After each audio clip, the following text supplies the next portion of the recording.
Dalawang option lang naman po yan. Mananatilang ECQ, in which case, ang tanong, meron bang pang-ayuda? Or ibababa po sa MECQ? If we keep on postponing the inevitability of opening the economy because of the variant spread, then there will not be too many companies to save.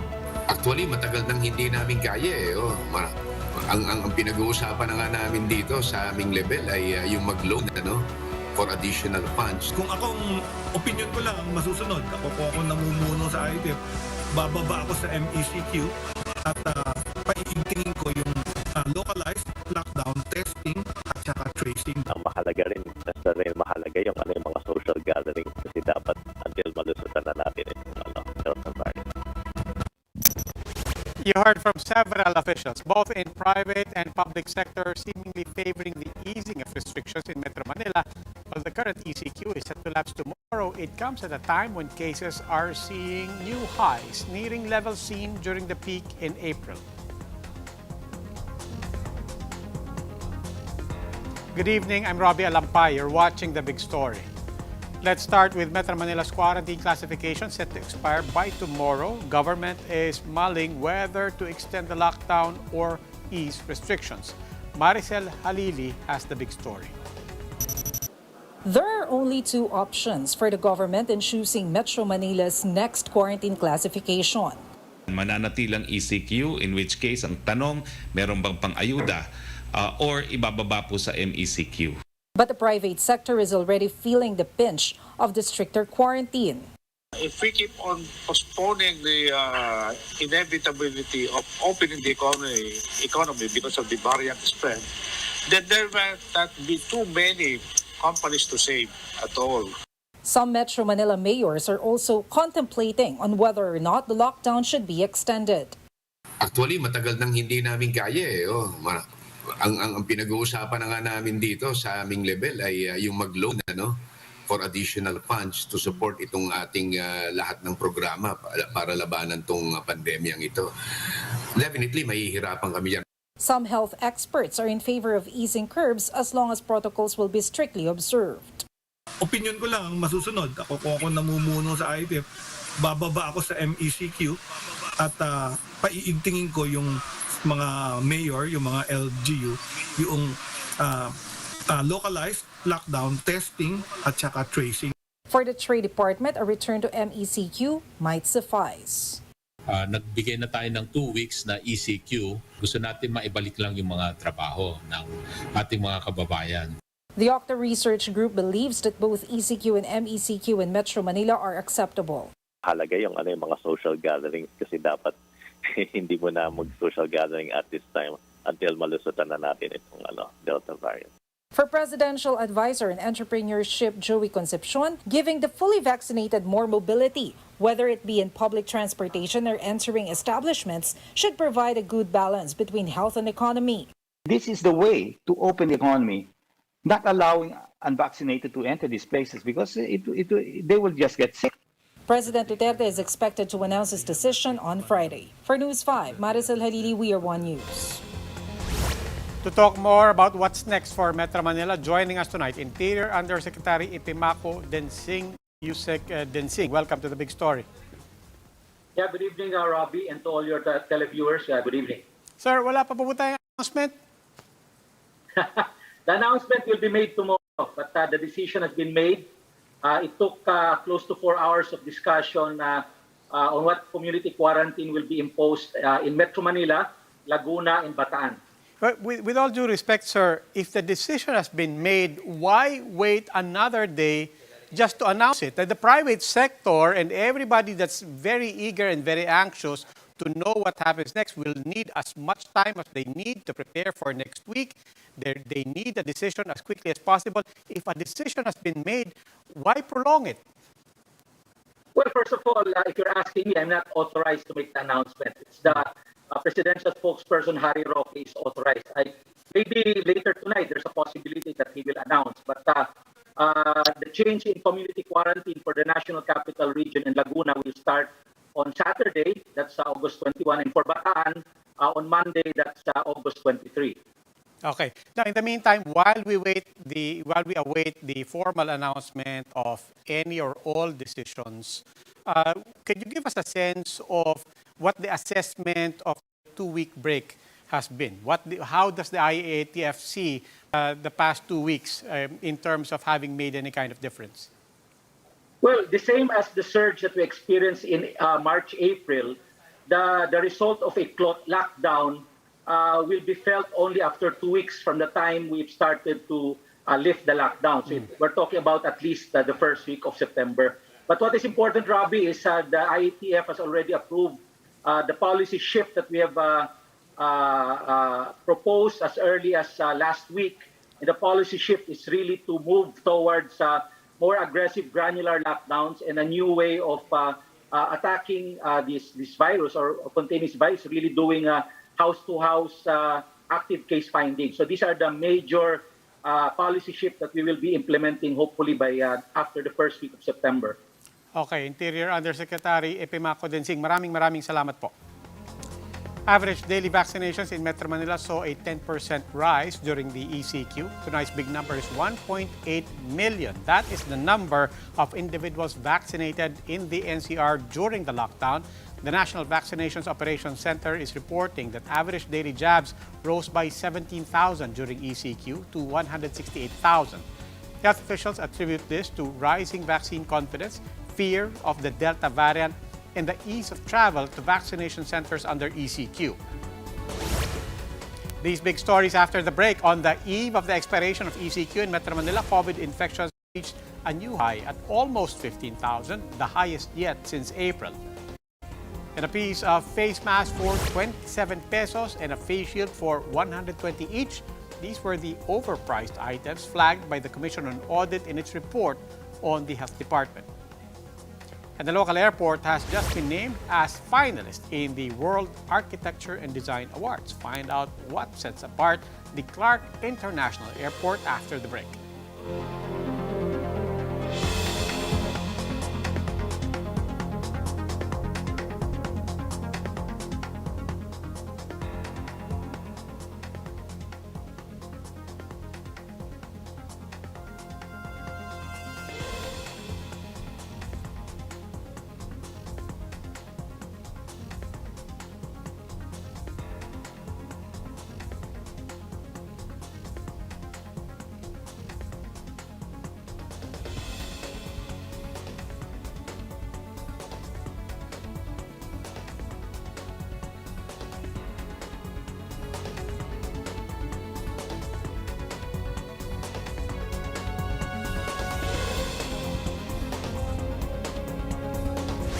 Good evening. You're still watching The Big Story. I'm Robbie Alampay.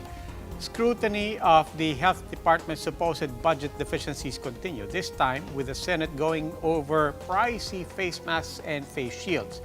Mean Los Baños with this report. Senators were shocked to discover the high cost of face masks and face shields bought by the Procurement Service Department of the Budget Department in April to May of last year. 27 pesos for a piece of face mask and 120 pesos for a single face shield. The Commission on Audit flagged these items in its report on the Health Department's budget deficiencies. Sabihin na natin na very tight ang supply at that point. Pero saksakan na yata ng overpriced. Even Philippine Red Cross Chairman Senator Richard Gordon found the items quite overpriced. 120 pesos for a face shield, Mr. Chairman, Mr. President, Mr. Frank, Mr. Senate President. Yes. In order, 120 pesos. We bought it at 15 pesos. Millions of these items were procured, 113 million face masks and over 1 million face shields to be exact.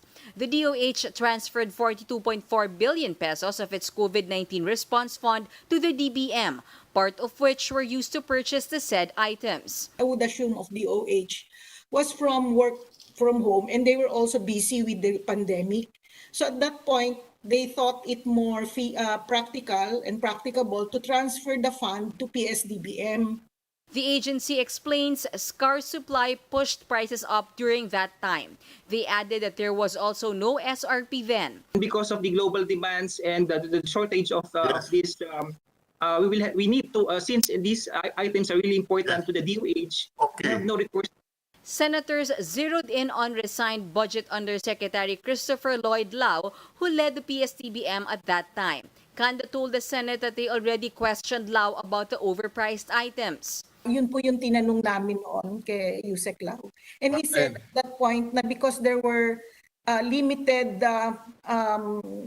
items in the local market, the amounts that he presented were defensible.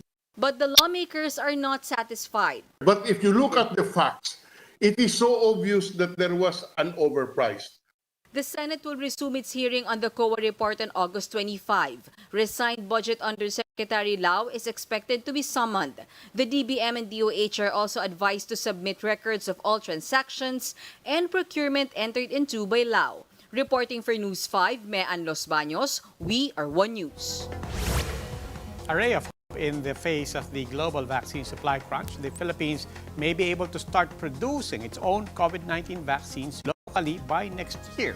Pamela Vasquez gives us a front seat to this story.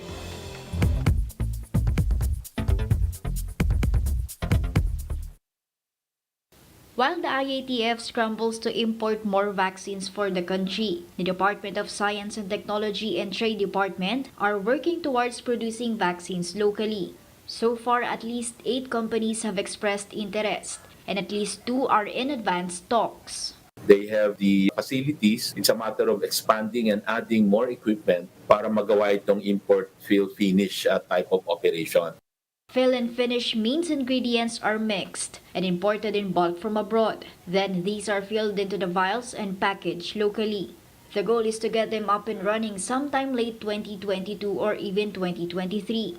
In the medium term, the DOST says they will work towards importing the raw materials and doing the rest here. These companies will not just produce COVID-19 vaccines, but also non-COVID ones. They will study the market and the viability of producing it here. Ang importante dito, the more manufacturer, refillers, because worldwide talaga may shortage. Both agencies signed non-disclosure agreements and could not tell us who is in the running for local vaccine production. However, the Anti-Red Tape Authority has been roped in to make sure permits and paperwork are fast-tracked. Congress has also promised to prioritize the passage of the bill, creating the Philippine Virology Institute, which the DOST says will bring back Filipino experts from abroad. It will go to the Senate, and we were very happy. There are so many Filipino scientists based abroad who communicated with us and who indicated that they would want to help. 7 of these Filipino scientists have already returned, with many of them trained in the US, UK, Europe, and Australia. The DOST says the Philippine Virology Institute will not only study diseases attacking humans, but also those that kill animals and plants. I'm Pamela Vasquez and we are One News. COVID cases have been at 5-digit levels for more than a week now. Today's case count is another record high at 14,895. It is, in fact, the highest since April, when the country logged 15,000 new infections. Let's note, though, that includes some 3,000 case backlogs. Daily cases have not dipped below 10,000 since August 11. Experts are saying it could reach as high as 16,000 next week. The new infections push active cases in the Philippines to more than 111,000. Some 1.7 million Filipinos have been infected since the outbreak started. Recovery rate, though, remains high, with more than 1.6 million already recovered. Death toll from the virus has reached 30,000.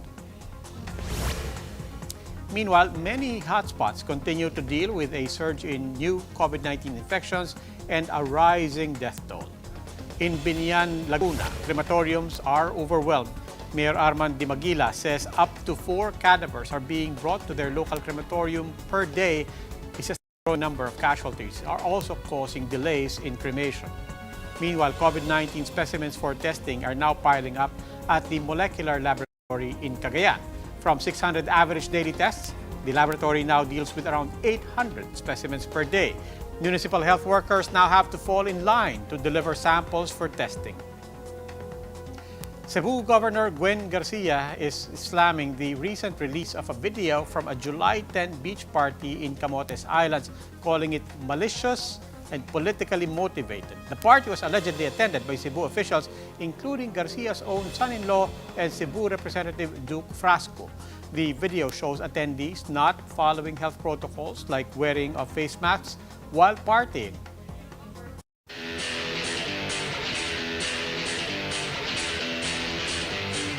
For the big story in sports, the country's 6 representatives to the Tokyo Paralympic Games was feted in a virtual send-off ceremony. President Duterte and other government and sports officials delivered their messages of support for the para-athletes. Competing for the Philippines are wheelchair athlete Gerald Mangliwan, discus thrower Janet Aceveda, swimmers Ernie Gawilan and Gary Behino, powerlifter Ashel Guion, and Taekwondo Jin Alain Ganapin. The Tokyo Paralympics will run from August 24 until September 5. The athletes will hope to add more medals from an already successful Tokyo Olympics run. I hope that the success of our campaign in the regular Tokyo Olympics would rub off to you. You have prepared well enough, shown by your qualifying to this tournament. So just give it your best. Our prayers are all with you.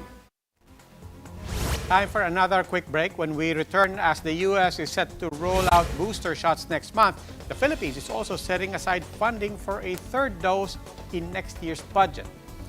And the Clark International Airport might just get recognized as one of the world's best designed gateways. The details after the break.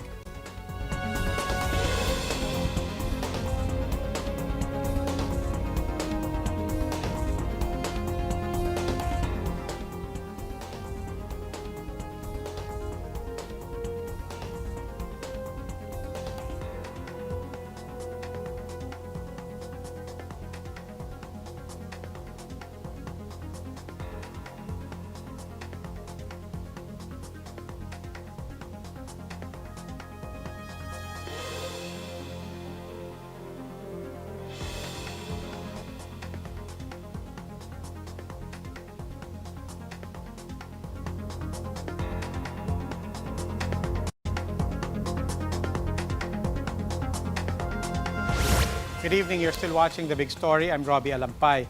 The Philippines is allotting funds under next year's budget for possible booster shot distribution. But for now, the WHO is continuing to push back against the use of a third dose. Greg Gregorio with the details.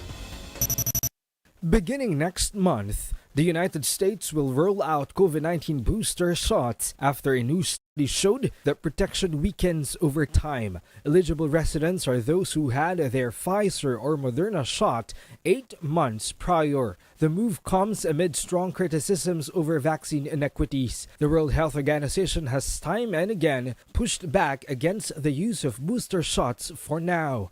What is clear is that it's critical to get first shots into arms and protect the most vulnerable before boosters are rolled out. Vaccine injustice is a shame on all humanity. And if we don't tackle it together, we will prolong the acute stage of this pandemic for years, when it could be over in a matter of months. The WHO said only 10 countries have vaccinated 75% of their population, while most low-income countries are still lagging behind and have barely inoculated 2% of their citizens. In the Philippines, more than 29.1 million jabs have been administered. Only 12 million are fully vaccinated, roughly 11% of the country's population. Health experts fear America's use of booster shots might eat up on the country's vaccine supply. Over the next 2 months, the government is expecting 30 million doses Pfizer shots. But the National Vaccination Operations Center assures Filipinos that this supply has already been secured.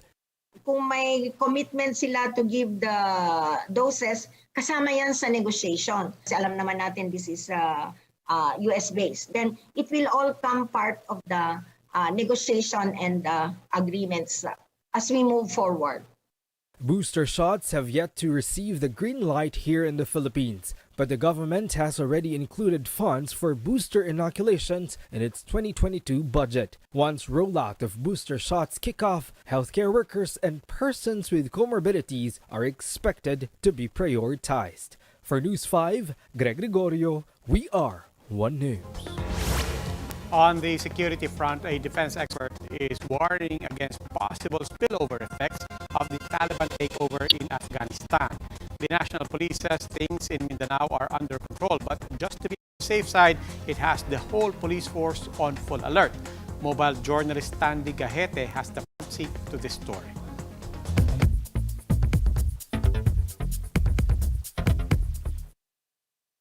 Everyone was taken by surprise when Taliban forces marched into Kabul only 10 days after the U.S. suddenly abandoned Afghanistan. Many countries were worried the uncontrollable Southeast Asian nation would become a haven for global terrorist organization. In the Philippines, some security experts voiced concerns the situation in Afghanistan will have some spillover effects in the volatile southern islands. Professor Romel Banlawi, the head of the Philippine Institute for Peace, Violence and Terrorism Research, said there is a strong link between the Taliban and Southeast Asian nation militant groups. Kasi yung isang prominent personality from the Islamic State ay nasa Afghanistan. And I'm referring to Saifullah. Saifullah facilitated the transfer of money to Dr. Mahmoud of Malaysia, who was then working with Isilon Hapilon in order to finance the Marawi siege of 2017. Banlawi said the Indonesian is now based in Afghanistan and is still active running operations in the region, including in Sulu, Basilan, and Tawi-Tawi. Saifullah can finance terrorism in Mindanao. That would mean more activities from threat groups. That is the thing that we need to prevent. Banlawi ruled out another Marawi episode. It's very difficult for these groups to mount a Marawi-type siege in any place in Mindanao. But what they can do is to mount equally terrifying acts like suicide terrorism. Since 2017, there were 5 major suicide attacks involving foreign and Filipino nationals, including women, mostly in Sulu and Basilan. PNP, however, assured the public the situation in Mindanao is under control. We're intensifying our intelligence gathering operations in coordination with the armed forces of the Philippines and other law enforcement agencies para ma-ensure na walang spillover effect. The PNP has placed all its 220,000 members under full alert. I am Stanley Gahete and we are One News.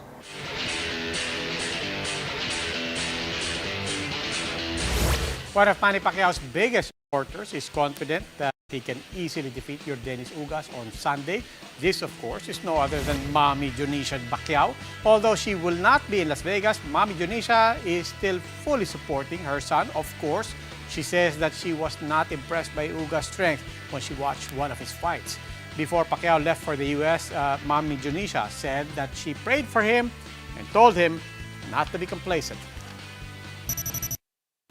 Sabi ko, pag malapit ng laban ni Manny, mag-video call kami.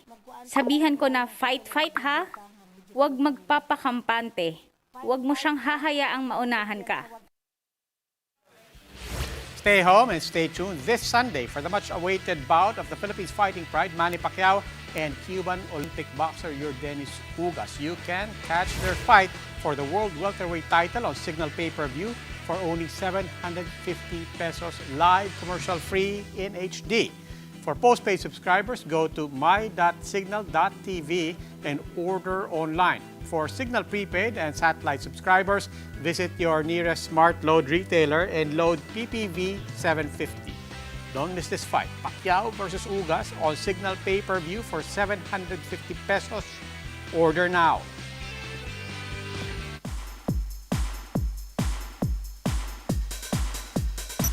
Winter, can't stand the cold.